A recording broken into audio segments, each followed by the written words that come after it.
Hello, everyone, to another week of Pixley for President. Once again, my name is Jared Pixley.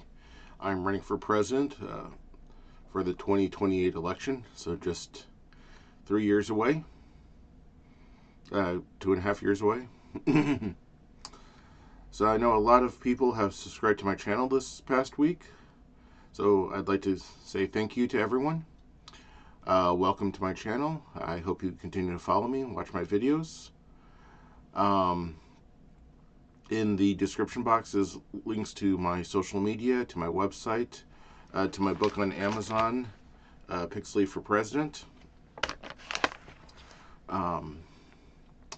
If you want to subscribe to my newsletter, you can go to my website. There's a link for that, and you'll get invites to my monthly virtual town halls where you can ask me questions. If you'd like to donate to my campaign, presidential campaigns cost a lot of money, so every little bit you guys can give me counts. There is a donation link on my website. So this week, I thought I would take a moment to talk about why I think I would be a good president. So, just first, I am lower class. I work for a minimum wage. I cannot afford to buy beef. I'm on Medicaid. Because of all of this, I believe I can understand the plight of the lower class. I know what they want and need. And so I would work to improve the situation of the lower and the working class. I don't know what it's like to be rich. I don't have any big CEO or president friends. So I'm not going to be giving them any special favors. I would end the tax cuts to the rich, make them pay their fair share just like the rest of us. I don't believe in the two-tier justice system. I think everyone should be judged equally. So a lot of my policy decisions are based on, the lower class is just as good as everyone else. Treat everyone equally. Second reason I think I'd be a good president is because I'm not part of any political party. I'm an independent. This frees me from the party line. I don't have to answer to the Democrats or the Republicans. I don't have to worry about whether they'll kick me out of the party, whether I'd still have their support in the primaries. Instead, I would work towards what's best for the American people, because that's who I answer to. I answer directly to the voters.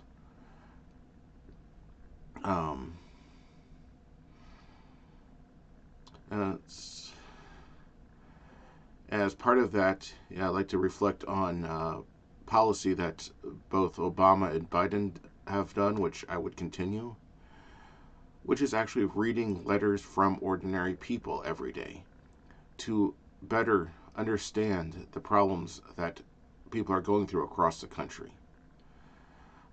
Both of them read 10 such letters daily, and I would continue that tradition because I want to be able to respond to the people's needs. Thirdly, politically, I'm moderate. I lean conservative on some issues and liberal on others. Because of this, I hope that I can be a bridge between the two parties. As we have seen in Congress, the parties have been growing more divided over the years, as the more extreme factions have increased their numbers. A study of the number of co-sponsored bills in Congress has shown a sharp decline in the last 20 years, from hundreds of bills a year to single-digit bills a year. I hope that my central position will let me reach out to both sides and try to pull us back together so that we can work together as a single government, for the benefit of the people. And I also hope that it will let me appeal to more voters. The fourth reason I think I'd be a good president, I am half as old as Biden or Trump. They are both over 80. I'm in my 40s. Even Kamala Harris is 15 years older than me. It's based on the numbers. I still have a couple decades to go before I have to worry about dementia or Alzheimer's. Uh, I'm young enough and, according to my doctor, healthy enough that I can do the job. Uh, I wouldn't be falling asleep in meetings. You know, I don't have bathroom issues that require me to flush the toilet 15 times. I eat my vegetables. Uh, so, um, yeah, I guess that's that point. I'm young enough and healthy enough to do the job, to physically handle the responsibilities of the job. I can walk up a flight of stairs and I can drink a glass of water with one hand. Finally, I don't have any skeletons in my closet. I can barely afford to have a closet. I don't have any rich friends that have helped me cover up past crimes. Um, I was never on Epstein's Island. The worst thing in my past is that I missed a speed limit sign and got pulled over for going 10 miles over the limit, which I promptly paid the next day. Yeah. So, yeah, no hardened criminal here. Now, I'm not perfect. I have made mistakes in the past. I will make mistakes again in the future. I'm human.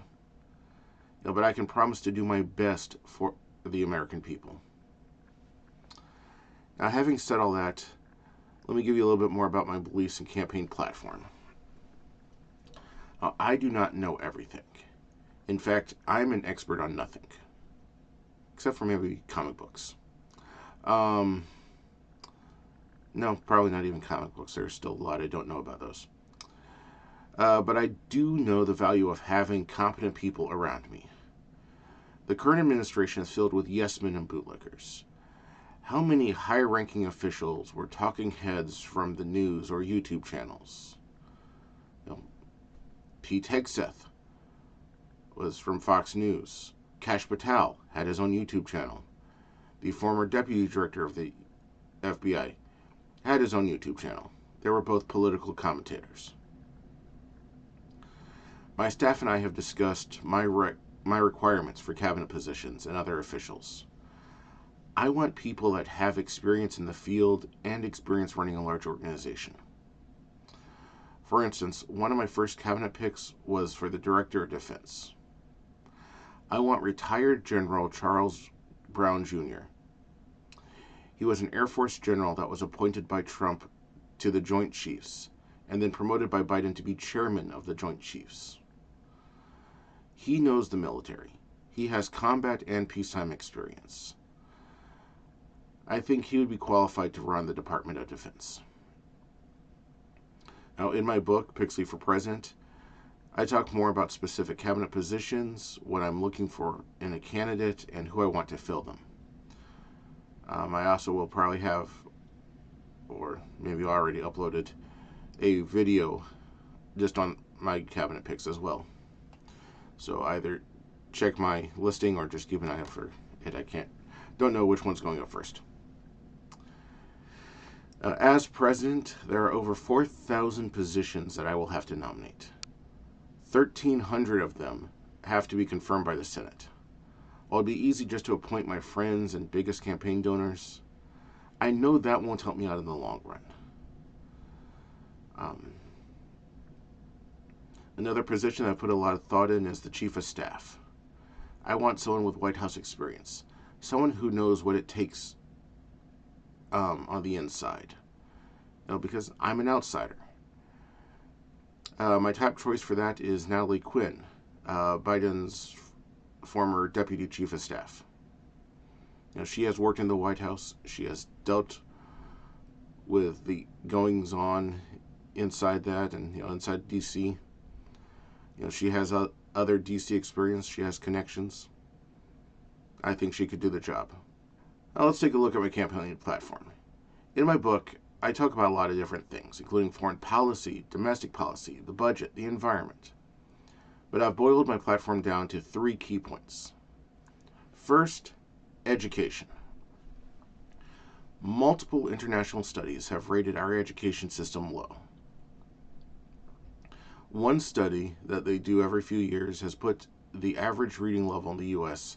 at a fourth grade level. Around a quarter of the population are illiterate or barely literate. I think we need to improve our educational system. We need a voter base that can read, that knows how to look up information, and how to decide for themselves if a candidate is qualified for the position. In 2024, the country elected Trump. He is doing what he promised to do. He closed the border. He did mass deportations. He instituted tariffs. All these stuff were things he promised on the campaign trail. I have seen numerous videos of his supporters complaining about how what he is doing is hurting them. For instance, the tariffs. Many of these people have small companies, and the tariffs are making it difficult for them to get the supplies they need to continue operation.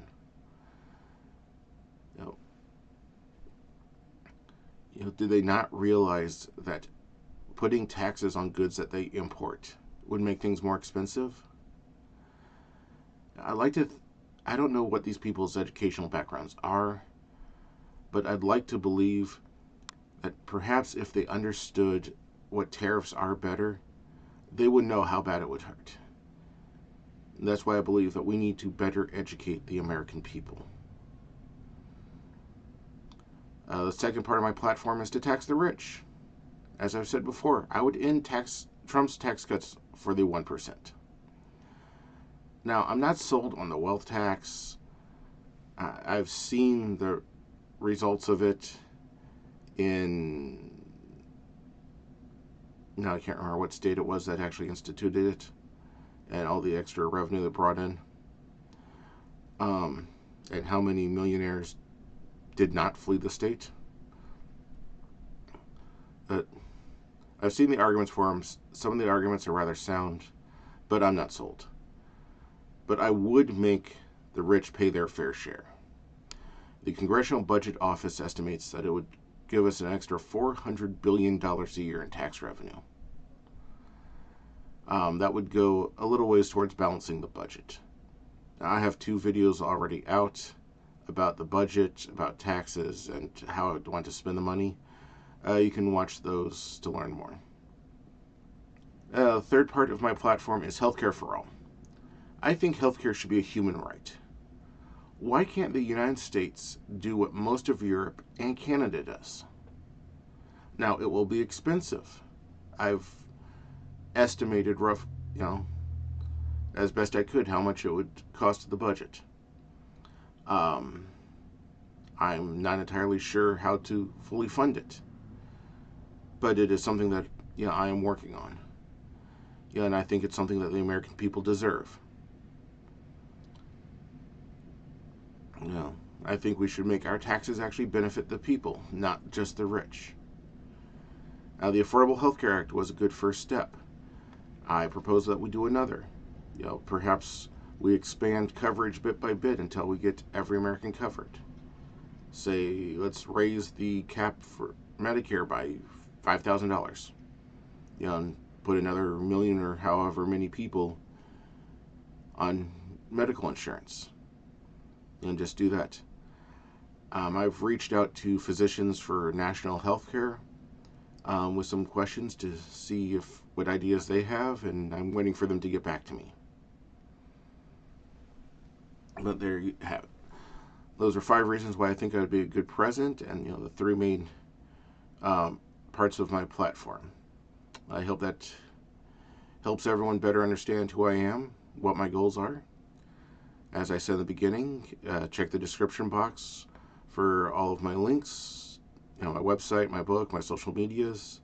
Sign up for my newsletters. Please like, subscribe, share, help get the word out. I still need to reach a lot more people so that I could be a viable candidate. But just know that I am here, I have a plan, and I'm trying to get myself known. Have a wonderful day, and see you next week.